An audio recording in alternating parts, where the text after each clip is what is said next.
Bismillahirrahmanirrahim. Assalamualaikum warahmatullahi wabarakatuh. Alhamdulillah wassalatu wassalamu ala Rasulillah wa ala alihi wa sahbihi wa mawalah. Teman-teman sekalian, ahlan wa sahlan bikum. Selamat datang teman-teman di dalam program saya Ramadan kali ini dengan tema Beningkan dari Hati.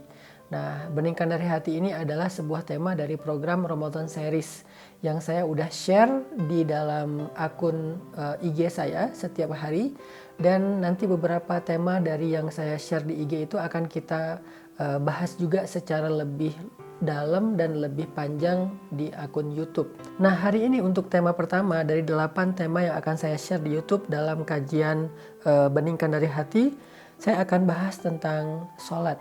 Karena Ramadan itu salah satu di antara ibadah yang dilatih itu adalah sholat.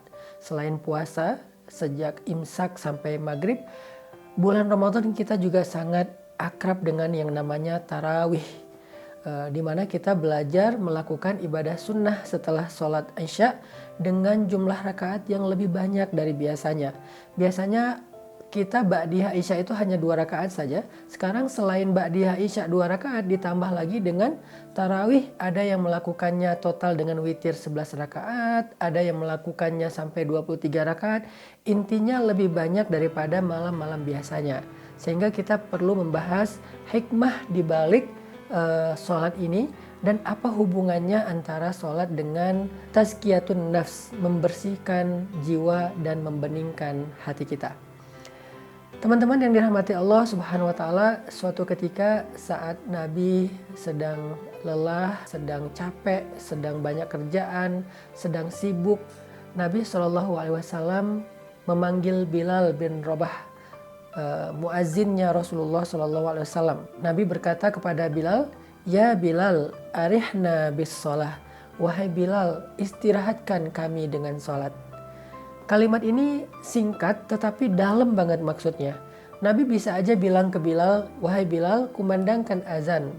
Wahai Bilal, panggillah orang untuk sholat." Atau dengan bahasa-bahasa yang lain yang juga jelas bahwa Nabi menyuruh Bilal untuk mengumandangkan azan. Kenapa Nabi memakai bahasa arihna, istirahatkan kami dengan sholat? Ternyata buat seorang Rasulullah SAW dan para sahabat, sholat itu bukan beban. Sholat itu bukan sebuah pekerjaan. Sholat itu bukan sekedar gerakan. Tetapi sholat itu adalah rohah, rehat, istirahat. Nah, pertanyaannya, kita bisa nggak kayak gitu? Kita bisa nggak sholat itu berasa lagi break? Sholat itu berasa lagi santai? Sholat itu rasanya senyaman nongkrong, senyaman main game, senyaman nonton TV, senyaman nge-HP gitu. Bisa nggak sholat menjadi rehat bagi kita? Itulah kenapa di dalam bulan Ramadan kita disyariatkan untuk melakukan satu jenis ibadah sholat yang disebut dengan sholat istirahat, yaitu sholat tarawih. Sehingga dalam bahasa Indonesia, tarawih itu artinya istirahat. Di bulan Ramadan kita sedang dilatih gimana menjadikan sholat sebagai istirahat seperti yang Nabi lakukan bersama dengan para sahabat. Arihna bis sholah wahai Bilal. Wahai Bilal, istirahatkan kami dengan sholat. Karena banyak dari kita pulang tarawih itu istirahat. Padahal tarawih itu sendiri adalah sebuah istirahat. Berarti kalau kita pulang tarawih masih butuh waktu istirahat, itu artinya sholat kita nggak istirahat, bukan tarawih. Apalagi yang pulang tarawih itu berkeringat sampai basah bajunya, berarti dia bukan lagi sholat istirahat, bukan lagi sholat tarawih, tetapi dia lagi treadmill mungkin, atau lagi olahraga mungkin, atau lagi sempatkan berkeringat mungkin, bukan lagi tarawih. Nah, sekarang kita pengen belajar gimana caranya sholatuna hiya rohah, sholat kita menjadi istirahat bagi kita seperti Nabi dan para sahabat. Apa rahasianya biar sholat kita bisa menjadi rohatun nafs, rehat bagi jiwa? Pernah nggak jiwa kita ngerasa lelah, maka istirahatnya dengan sholat? Pernah nggak perasaan kita merasa capek, merasakan sedih, capek karena kecewa, capek karena baper, capek karena bete, capek karena bosan? Butuh istirahat kan jiwa kita atau perasaan kita? Harusnya istirahat jiwa itu adalah sholat. Karena ketika Nabi dalam keadaan capek, dihina, dimusuhi, ditentang, diperangi oleh orang-orang kafir Quraisy, Nabi pulang ke rumah pengen tidur karena Nabi pikir tidur itu bisa jadi healing, makanya Nabi tidur di rumahnya. Ketika Nabi sedang tidur, Allah bangunin. Ya ayyuhal muzammil, wahai orang yang sedang berselimut, yang lagi tidur, bangunlah, illa qalila, qumil laila illa qalila, bangunlah di malam hari walaupun sebentar. Kenapa? Karena ternyata tidur itu nggak jadi rehat jiwa, dia hanyalah rehat fisik. Jiwa kita tidak akan rehat kecuali dengan ibadah, terutama sholat kepada Allah Subhanahu wa Ta'ala. Jadi buat teman-teman yang pernah ngerasain atau bahkan mungkin sering, saya juga ngerasain ya, capek perasaannya, capek hatinya, capek pikirannya, sampai nggak bisa tidur, insomnia, overthinking, segala macam. Ternyata rehat bagi pikiran kita, rehat bagi jiwa, hati dan perasaan kita itu adalah sholat. Dan menjadikan sholat sebagai rehat jiwa itu dilatih dengan sholatut tarawih sepanjang bulan Ramadan. Sekarang kita pengen tahu apa rahasia agar sholat kita menjadi rehat. Nanti kita latih di bulan Ramadan. Apa rahasianya? Kata para ulama, rahasia dari rehatnya jiwa dan hati saat sholat itu adalah al-khusyu', memiliki kekhusyuan. Nabi SAW bersabda, awwalu ilmin yurfa'u minal ardi al-khusyu'. Ilmu pertama yang diangkat oleh Allah dari muka bumi adalah ilmu khusyuk. Artinya Islam itu punya banyak sekali cabang-cabang ilmu dalam ibadah, dalam muamalah, dalam syariah, dalam banyak hal. Nah, dari sekian banyak syariat dan ilmu-ilmu penting dalam Islam itu, yang pertama kali diangkat dari bumi, dari manusia adalah ilmu tentang khusyuk, kata Nabi. Hadis riwayat Tabrani dengan derajat hasan. Ini artinya bahwa khusyuk adalah menjadi hal yang sangat langka. Udah jarang banget orang yang sholatnya khusyuk. Sehingga karena jarang orang yang sholatnya khusyuk, banyaklah orang yang hatinya gampang baperan, fragile. Akhirnya muncul masalah mental illness, skizo, bipolar, dan gangguan-gangguan jiwa lainnya. Itu gara-gara memang banyak dari kita yang udah nggak bisa lagi ngerasain yang namanya khusyuk di dalam sholat. Soalnya khusyuk ini menjadi sesuatu yang langka. Diangkat dari muka bumi artinya bukan Allah haramkan bagi kita, bukan. Maksudnya banyak orang yang sudah tidak lagi menggunakan ilmu khusyuk dalam ibadah sholatnya. Sehingga Nabi mengatakan, awwalu ilmin yurfa'u minal ardi al-khusyu'.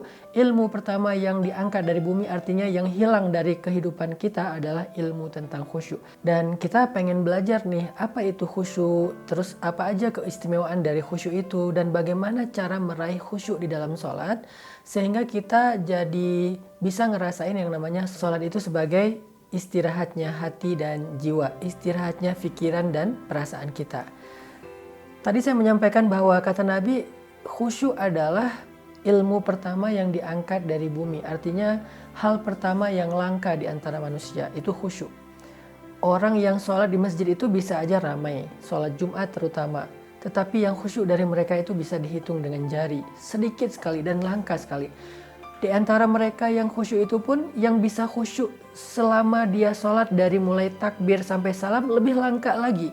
Karena banyak dari kita mungkin khusyuknya hanya ketika sujud, atau khusyuknya hanya ketika awal berdiri.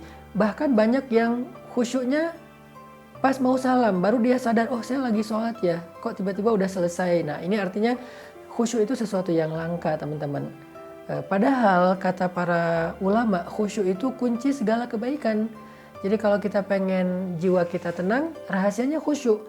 Kalau kita pengen Allah menolong kita dalam segala urusan, rahasianya khusyuk. Kalau kita pengen dapat jalan keluar dari banyak masalah, rahasianya adalah khusyuk.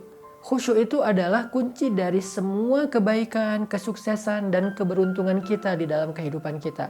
Makanya Allah Subhanahu wa Ta'ala berfirman, A'udzu billahi minasy syaithanir rajim.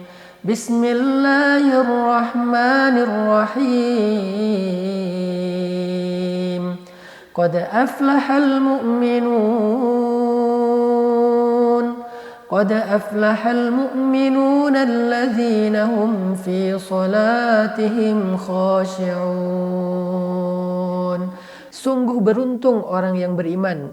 Sungguh sukses dan bahagia orang yang beriman apabila mereka di dalam sholatnya khusyuk.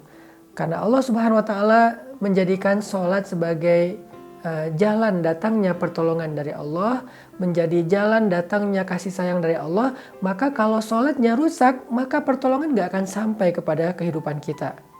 Allah berfirman, Bismillahirrahmanirrahim.